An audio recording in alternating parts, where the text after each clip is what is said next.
Yeah, Tom, right around downtown Union seems to have gotten hit the hardest. We're in the Monarch Mills area. Check this out. A huge hardwood came crashing down last night into this home, nearly ripping it in two. And at the height of all of this madness last night, officials estimated that some 60% of all Union County residents were without power at some point at this hour. Thankfully, most of those have been restored.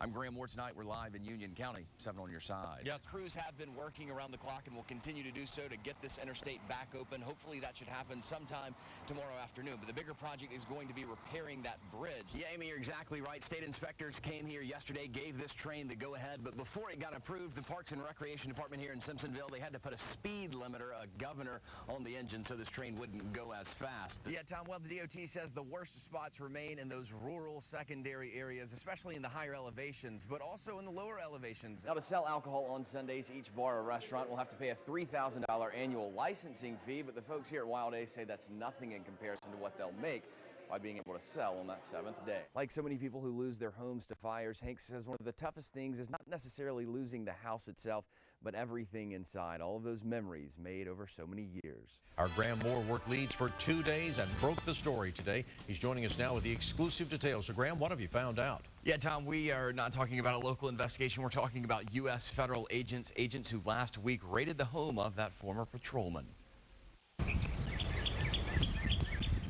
The U.S. Department of Immigration, Customs and Enforcement says agents executed a search warrant last Tuesday at the home of former state trooper Randy Quinn. But ICE says they can't say much else because the investigation is ongoing. And we want to point out the 34-year-old has not been arrested and no charges have been filed. But in the wake of the federal investigation, the Highway Patrol says it fired Quinn last week for improper conduct. I talked briefly today with Quinn on the phone. Like I said, I haven't been charged with anything, so I don't know what they've got. Quinn said the federal agents knocked on his door Tuesday morning at his Cowpens home on Old Johnson Road. While the feds won't say what they took, Quinn says they seized his computer. But again, Quinn nor the feds will say much more. They didn't give you any indication of why they were there? I mean, they told me, but I'm not going to tell you. And right now, without any charges being filed, I don't even know what I'm being charged with. Yeah. They haven't told me what I'm being charged with. Quinn became a highway patrolman in March of 2006, but again, he was fired last week when Highway Patrol learned of the investigation.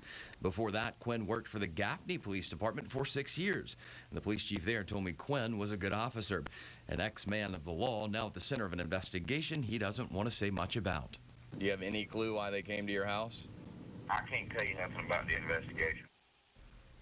All right, if Mr. Quinn is charged, it could be a few days or even a few weeks. Federal prosecutors could seek an arrest warrant, or they could try to get an indictment from a federal grand jury. We'll stay on top of the story, of course, and let you know what happens. Tommy. All right, Graeme. Said, dear Mr. Horton. From her couch in Spartanburg County, P.K. Weiss, a straight mother of 4, reads an email Upstate Pride, South Carolina, sent to Spartanburg County Council Chairman Jeff Horton. This year's 3rd annual Upstate Pride Festival. Weiss is past president of Upstate Pride, a group that works to advance gay rights. Its 3rd annual march and festival is slated for June 4th in the city of Spartanburg. What do you want? Equal rights! Last year and this year, the group received proclamations from the city of Spartanburg recognizing the day of the festival as LGBT Day in the city. This year, in its email to Chairman Horton, Pride asked the county for the same thing.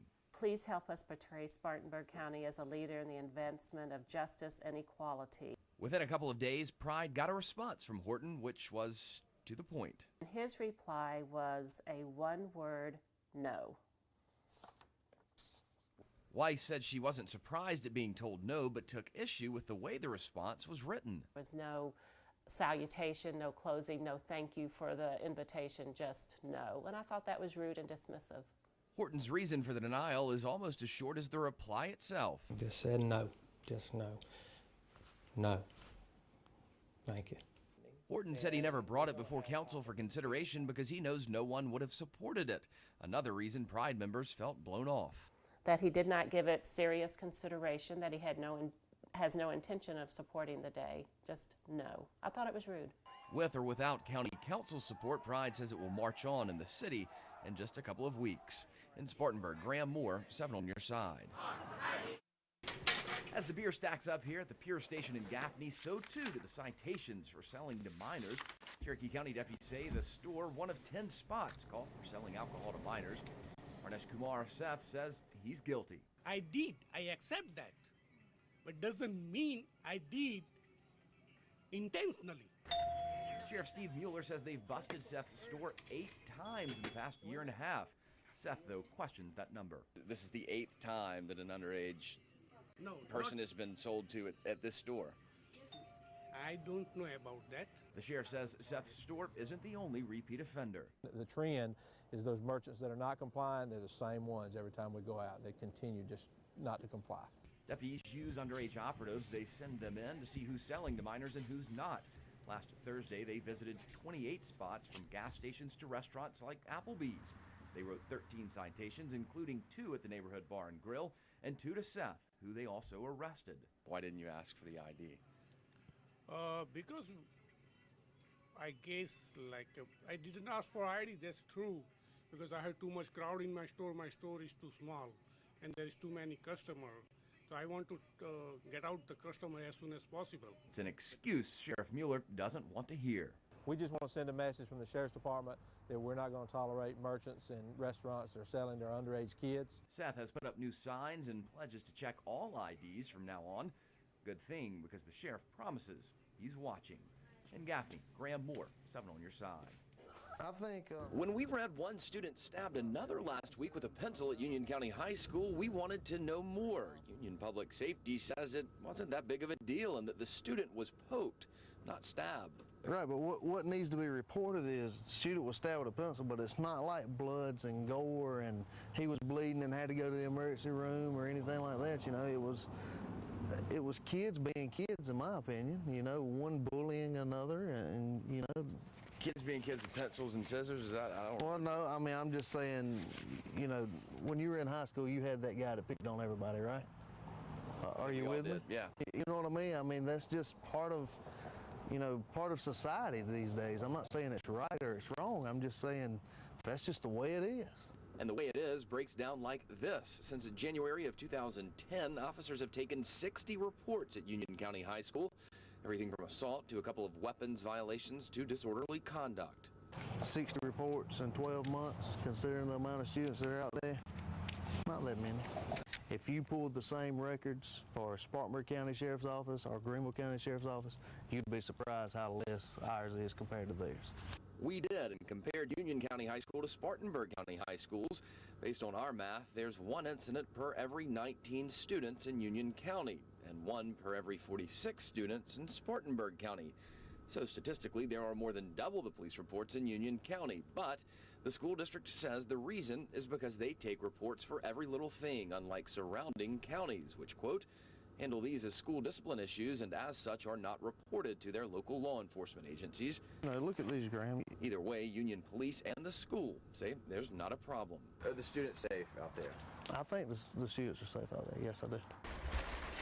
I know it's not pretty. But it's how Stacey Stiles makes a living off of all of this, well, Just random stuff.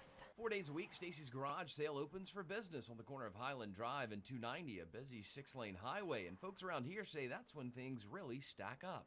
Usually all that stuff's uncovered and they got it all piled out there.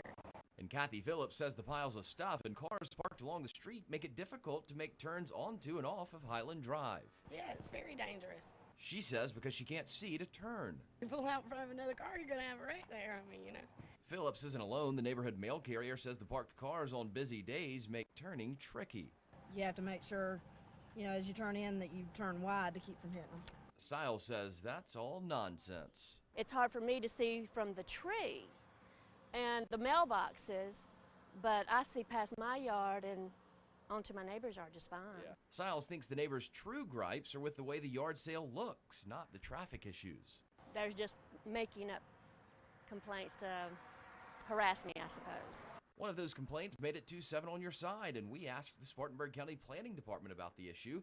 Turns out Stiles needs permits to operate her business, and the planning department says they have no record of her having any. They're now investigating to make sure she gets up to code and fixes all of the traffic issues.